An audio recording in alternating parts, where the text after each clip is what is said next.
Hello, welcome back to part 2 of this week's Talking Europe. This has been the week when orange juice, motorbikes, jeans, even peanut butter got dragged into what could be a potentially damaging trade war between the United States and Europe. This after Donald Trump threatened to hike tariffs on imports of steel and aluminium, a move that it is predicted would hurt European businesses and the wider economy.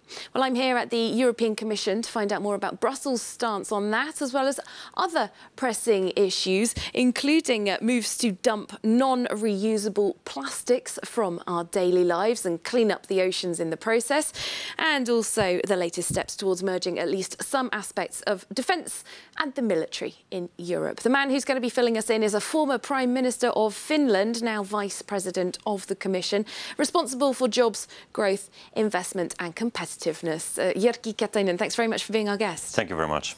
Well, first question, the potential for a trade war has been a huge topic of the last few days. Everyone from your Commission colleagues to the IMF saying this is not a good idea for anybody. However, the Commission has just announced a list of products that it would be prepared to impose tariffs on from the United States.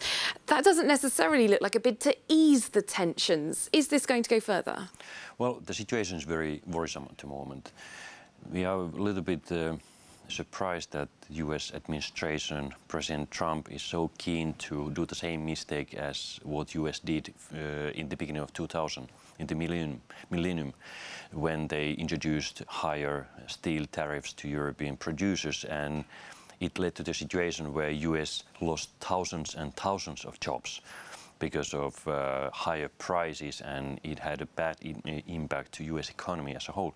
So we don't want to trigger any trade issues with the United States, but if they intentionally want to harm our industry's interests, of course, we first want to take US to WTO court. Second, we have to protect our own interest vis-à-vis the other countries.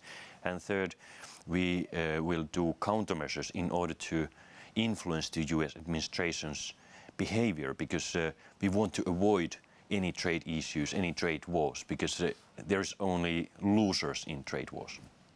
Well, we can take a closer look at one aspect of the issue, particularly how car makers are taking all of this news. We pick car makers because the auto industry employs 12.6 million people in the EU. That's about 6% of the working population. They make more than 19 million vehicles each year here in Europe. This report comes from Catherine Nicholson. It's the place where automakers unveil their latest offerings in luxury and performance. But for many at the Geneva Motor Show, concerns about a trade war are taking center stage. Donald Trump's threats to hike tariffs on steel and aluminum imports have car makers on edge. But some CEOs are taking a wait-and-see attitude. Rolls-Royce, and you might know that, is part of the BMW Group. And the BMW Group is a major investor when it comes to the United States, not only in manufacturing facilities, but also building up many jobs, job cards for Americans, and brought quite a lot of wealth into the United States. And for that reason, I think everybody should be interested in free trade, and let's wait and see how that goes. No, I think Nissan will only react to anything once it becomes a fact. At the moment, we'll just see where we are, and the business will remain as it is.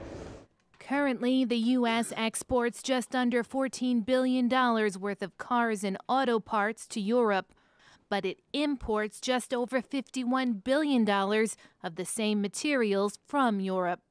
This is part of the trade imbalance Trump has been tweeting about. The U.S. also charges smaller duties on cars made in Europe, just 2.5% compared to the 10% charged by the EU. But targeting car imports could backfire on U.S. automakers. Ford and Fiat Chrysler make vehicles in Europe, while Mercedes, Volkswagen and BMW have factories in the U.S. Operations that could become casualties of a trade war. So there we go, Jyrki Katainen, car makers that we saw in that report, not wanting to scaremonger at this point. And of course, the situation is moving quite quickly. However, if this does all blow up, what impact do you anticipate that this would have on the economy, jobs here in Europe? It has certainly a negative impact. So in trade wars, there are not winners, even though the President Trump has said that trade wars are good and easy to win. This is not the case. History has shown that every time when you try to attack against your trading partners, you lose also. The latest story about the car manufacturing told very well what is the reality. European car makers are producing cars in the United States, and US car makers are producing cars in Europe. So it's not only about the tariffs. And you cannot compare only car tariffs, because there are other products where US has higher tariffs than what Europe has. So it's about balanced tariff environment, but it's also about what customers are willing to buy. Americans are customers of European companies. They love our products. Whereas Europeans are not, for instance, when talking about cars, that interested in huge pickup trucks here in Europe. So our consumers want to have different type of cars than what Americans are producing. So I understand one point in President Trump's argumentation, and that is that he's worried about dumping. He's worried about overcapacity of steel production, and we share completely this concern. But this is just one part of his rhetoric. He's more interested in trade deficits and surpluses. And just to continue on this point, are the member states of the EU on the same page over how to respond? Member states are in the same page. Of course, people are worried of breaking out full-fledged trade situation, trade war, which would not benefit anybody. But member states have supported the ideas what Commission has proposed. The EU is still negotiating a trade pact with 4 founding Mercosur members, Argentina, Brazil, Paraguay, Uruguay.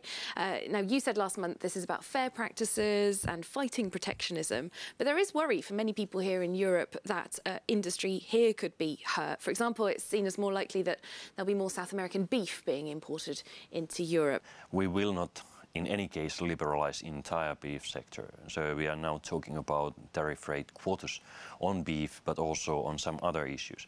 But no matter however you count the benefits and losses of potential Mercosur-EU trade agreement, it will be very positive for Europe. And without trade agreements, there is no values.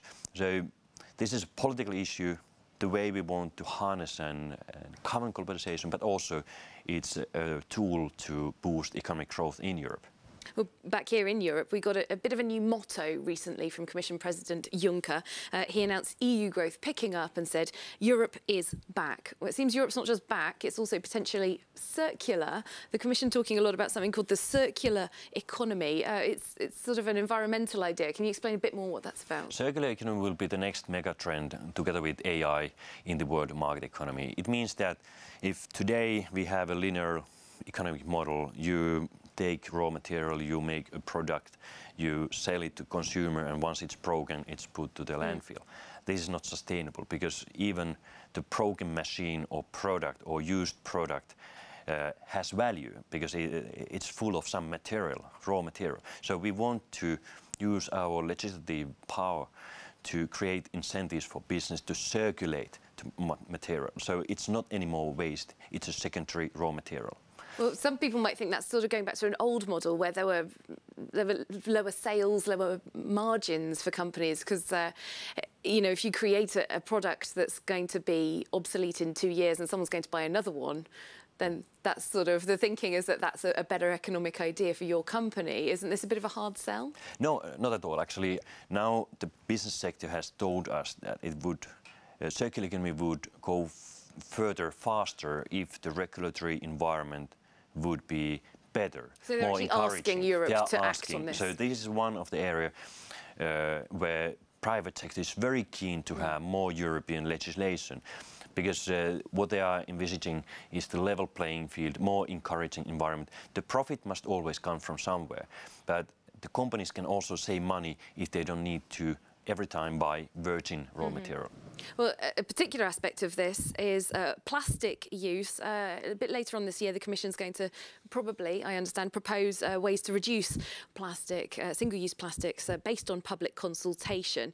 What sort of things are we talking about? There are already sort of charges for single-use plastic bags, that kind of thing. The single-use plastic bag and single-use plastic item is one thing. We try to reduce the amount of plastic products which is just used one time and thrown away, because it's the major source of plastic waste. But even more important than this is to make sure that we can collect together plastic waste, especially packaging waste, and recycle it.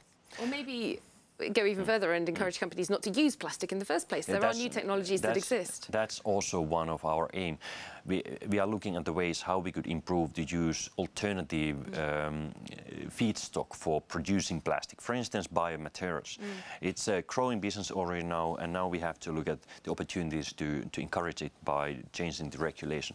But circulation of plastic waste is a major thing. So we try to use our single market as an enabling regulatory framework for circulating plastic waste. In concrete terms, it means that the Commission will come up with a proposal to harmonize the regulation on plastics which is allowed to use for packaging.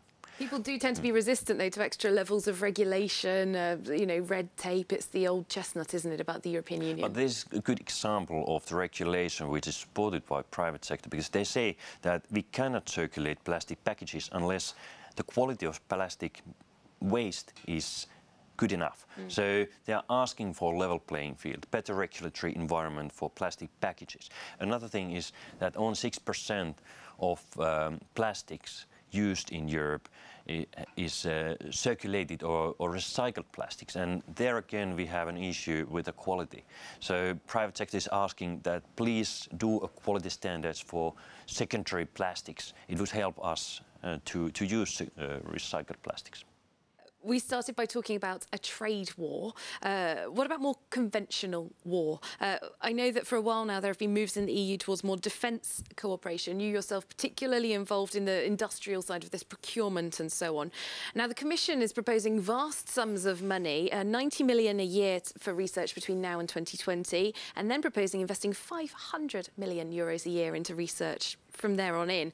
That's an absolutely huge sum. What threats are we responding to? Well, for instance, a new security threat comes from the cyber security area. So even the biggest member states have said that they are vulnerable if they try to do things alone. Even the United States has been vulnerable, as we know, during the presidential election campaign. So we want to encourage EU companies, but also research institutions, to put their forces together and concentrate on, for instance, cyber or other defense capability development the research together. Because now 90% of security and defense-related research is done nationally. It doesn't make any sense. Everybody tries to use their scarce resources for trying to find better ways to develop capabilities alone. And that's why we want to encourage researchers to come together by providing EU financing. And whenever we talk about this, people always talk about a European army being created. Is that where we're heading? No, I don't think so. So European army as a word gives an impression that national armies would be replaced by Commission-led EU army, and basically I don't know anybody who would think like that. So let's put this issue aside and let's concentrate on real stuff like cybersecurity, capability development, and create a cooperation on, for instance, border control issues. All right, some internal workings here at the Commission have been in the news a lot recently. The appointment of Martin Selmayr to the extremely powerful post of Secretary-General of the Commission. He was previously Chief of Staff for Jean-Claude Juncker. He hasn't risen through the ranks in the normal way, if I can summarise it in that way. The French paper Libération is claiming that Jean-Claude Juncker was the only official who actually knew about Martin Selmayr being appointed to this role. Were you aware that this was happening? No, I was not. I think all the commissioners Commissioners did not know that this will happen. We heard it for the first time from President Juncker when it came to our table. Is that a problem that you, as Vice President of the Commission, weren't aware? Well, I accept the principle that President should be able to select the person to the Secretary General of the Commission, because Secretary General of the Commission is the leading official when it comes to the implementation of EU policies. So I understand it has always been like this. The President has selected. Of course, some people have raised issues whether it should have been more open. I have nothing to say on this. But, well, the Parliament isn't happy. There is a lot of power concentrated in this post of Secretary General. It's even being referred to the EU Ombudsman. Could this appointment potentially be cancelled? No, I don't think so. So I don't want to participate or comment on what Parliament has said. It's up to them to decide whatever they want to do. Also, even less I want to comment on potential case with the Ombudsman. She's an independent actor in this field. So, but only thing is that the President is supposed to have a right to select a person he believes or is the most competent one. So nothing more to say on this. Okay, but just on a personal level, one commissioner resigned last year, citing Martin Selmayer's actions as one of the reasons why she wanted to go, Kristina Georgieva. Are you able to talk about what relationship you have with him within the Commission? Well, we have very open and frank relationship. I mean, I like the way he's talking to me. It's very frank. We disagree on some issues, but on 95% of his issues we agree. So that's the way we cooperate. So I respect his capability, but also openness. All right. Well, thank you very much for your time with us here on Talking Europe. Jyrki Katainen, Vice President of the European Commission. Thanks to you very much for watching. We'll be back soon with more European news here on France 24.